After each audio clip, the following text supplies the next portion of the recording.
Jadi akan mempresentasikan hasil materi saya, yaitu tentang analisis uang, bank, dan finansial dari negara New Zealand. Pertama yaitu pada pendahuluan pada tahun 2020, sejak tahun 2020 New Zealand itu telah melakukan tekanan fiskal. Yang pertama itu pada net core down debitnya itu naik dari 20% PDB sampai naik jadi 43% PDB. Lalu pada defisit operasinya itu biaya utangnya meningkat karena pasca pandemi jadi memerlukan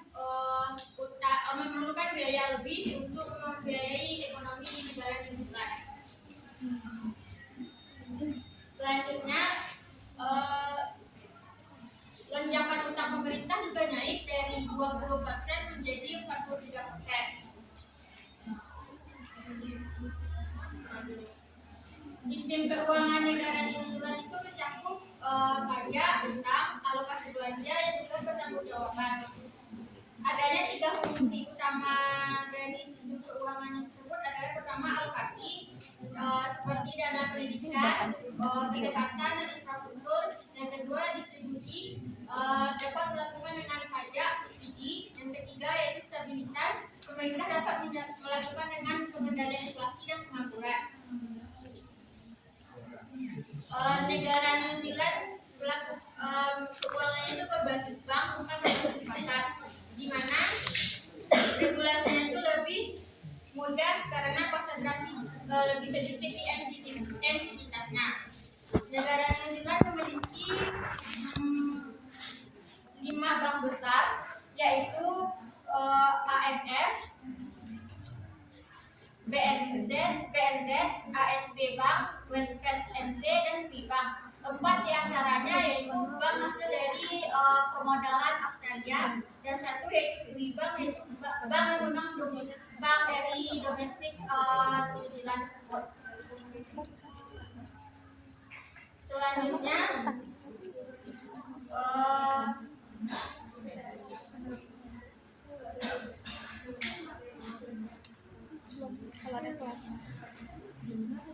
New Zealand itu lebih bergantung pada sektor perbankan dibanding dengan pasar modal.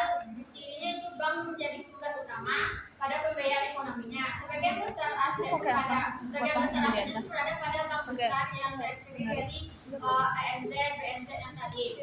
Namun resikonya jika terlalu bergantung pada bank besar tersebut akan menjadikan negara New Zealand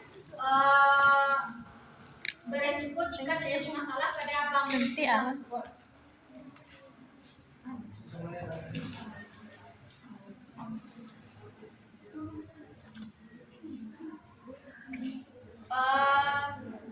Pada bagian moneter, New Zealand memiliki kebijakan yaitu OCR dan inflasi. Target inflasi New Zealand tersebut 1-3%. Namun pada tahun 2023 sekarang sudah mencapai 2,5%, masih di dalam jangkauan target tetapi sudah hampir mencapai 3%. Lalu untuk tingkat OCR di pada New Zealand tersebut yaitu 5,5% dari 15 tahun terakhir. Kesimpulannya yaitu ada 3 arah sekaligus. Yang pertama pada fiskal, defisit dan utang negara tersebut melonjak dari 20 sampai 43% tadi. Lalu moneter, OCR-nya tinggi dan inflasi sudah hampir pada tingkat yang target. Yang ketiga dari eksternalnya itu sangat bergantung pada modal asing dan juga pada modalitas global. Untuk bagian perbankannya NPL meningkat, namun tekanan dari perumahan besar dan juga regulasi perlu disesuaikan. Sarannya yang pertama itu konsolidasi fiskal bertahap dengan menghindari penghambatan pemulihan. Yang kedua kebijakan suku bunga RBNZ lokal. Yang ketiga perkuat pengawasan kredit khususnya pada bagian perusahaan. Yang keempat diversifikasi ekspor dan kurangi ketergantungan dengan modal asing. ranking, lalu evaluasi modal persaingan tanpa komponen sertifikat.